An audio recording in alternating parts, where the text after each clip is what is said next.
Our journey began the night before on a train heading towards one of the India's most famous cities.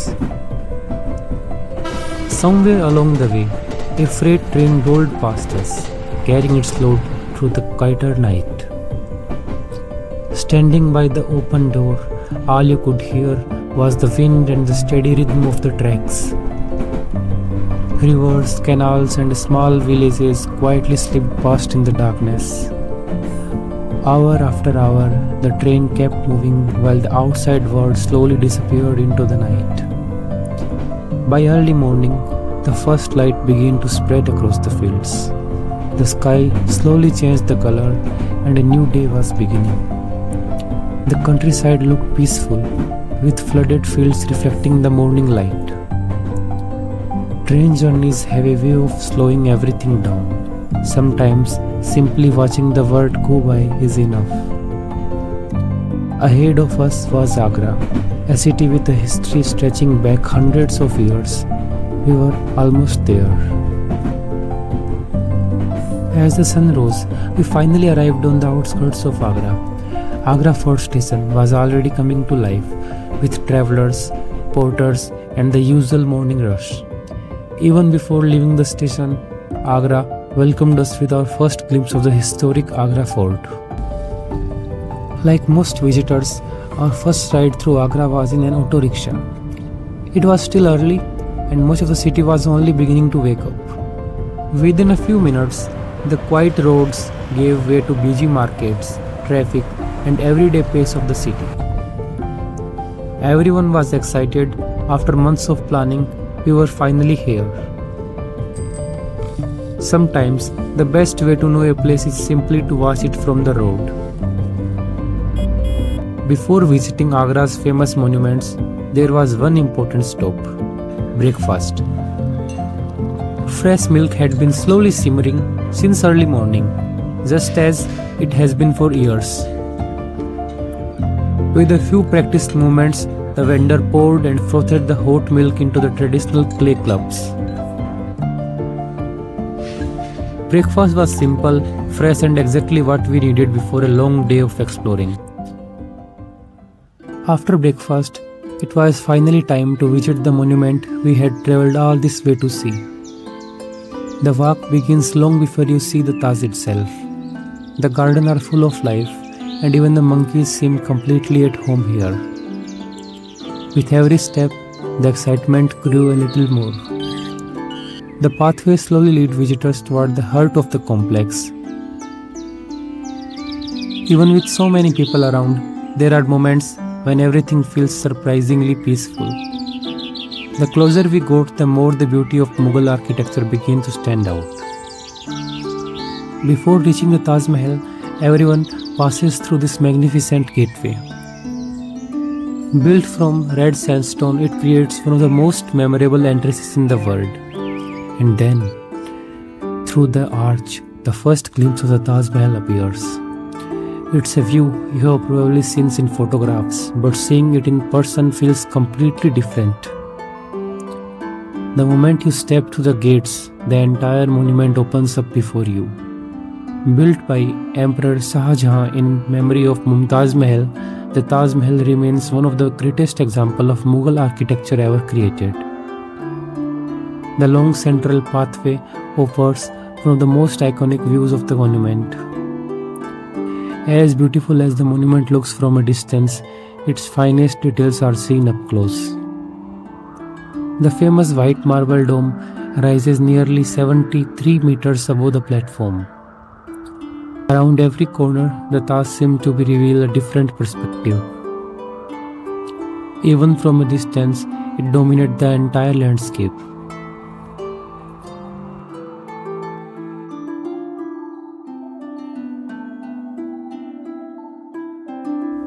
Even the smallest visitors find their place among these historic gardens.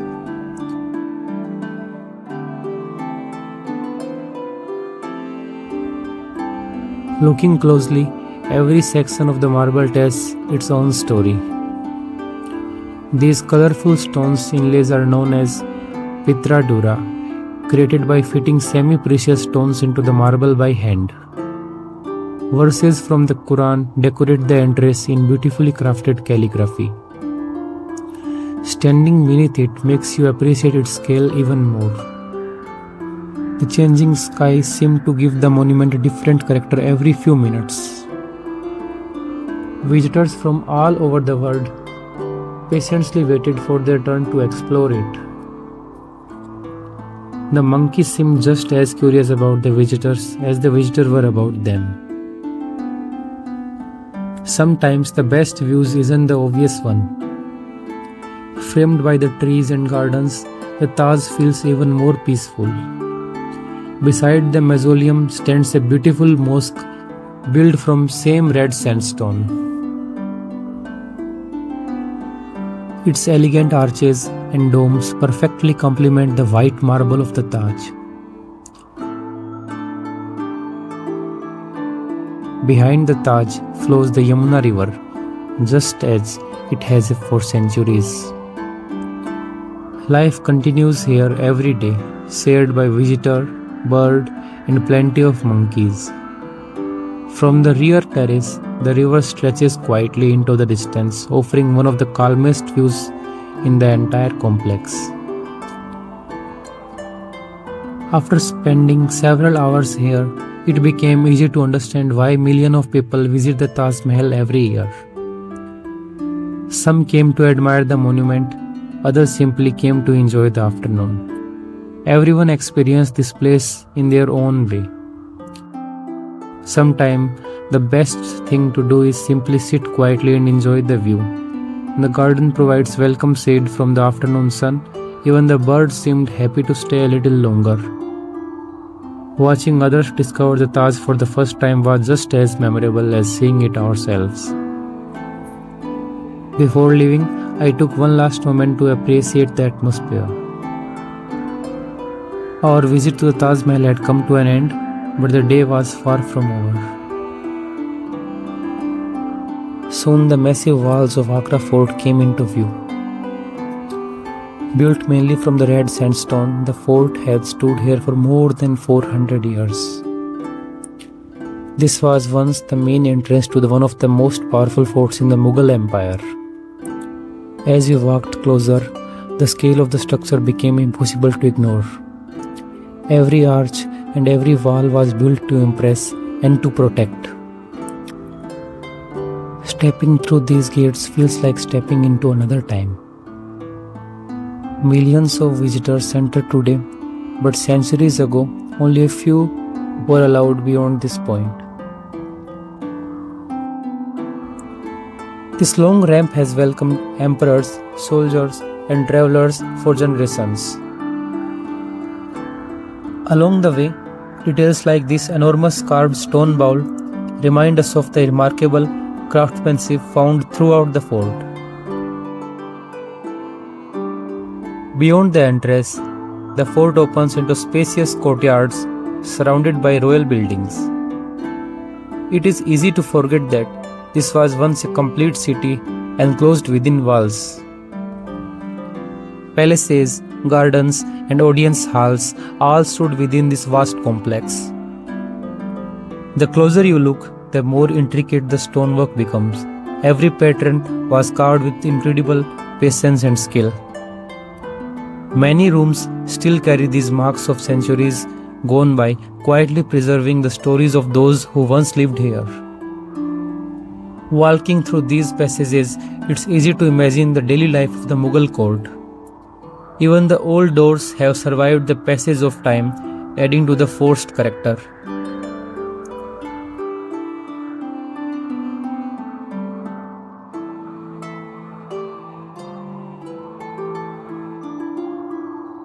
Almost every wall rewards a closer look, with carving, arches, and floral designs that still remain remarkably well preserved. Then came one of the most famous viewpoints inside the fort. From here, the Taj Mahal appears across the Yamuna River. It's a view that carries one of the most well-known stories in Mughal history. According to tradition, Emperor Shah Jahan spent his final years imprisoned here by his son Aurangzeb. From these very walls, He is said to have looked toward the monument built in memory of Mumtaz Mahal. Whether legend or history, it's a view that leaves a lasting impression. The fort isn't just about grand buildings, it's also about moments like these. Whether architecture frames the landscape beyond, every courtyard, doorway, and passage reveals another layer of Mughal design, blending strength with remarkable elegance.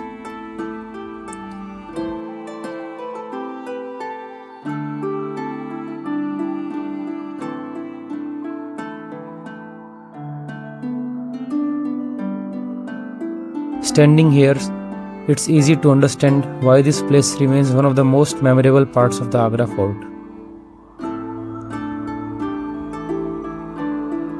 The royal apartments show how beautifully marble and sandstone were combined to create spaces that were both grand and comfortable.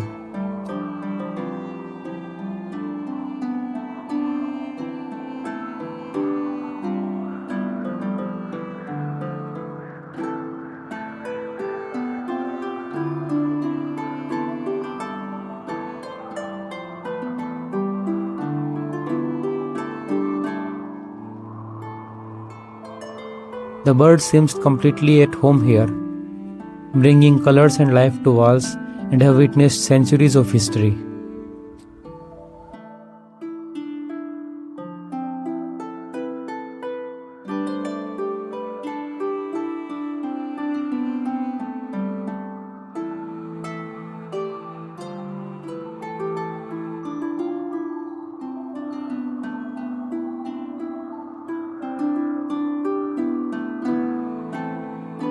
As the afternoon light turned golden, the fort took on a completely different character. The warm sandstone seemed to glow in the evening sun.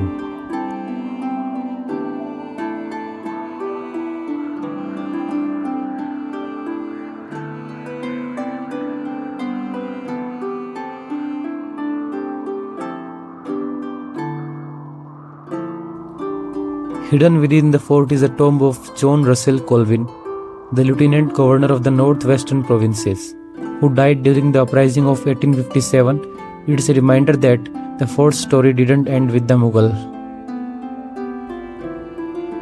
Before leaving, we took one last walk through the palace's complex, taking in the detail we had missed for the first time.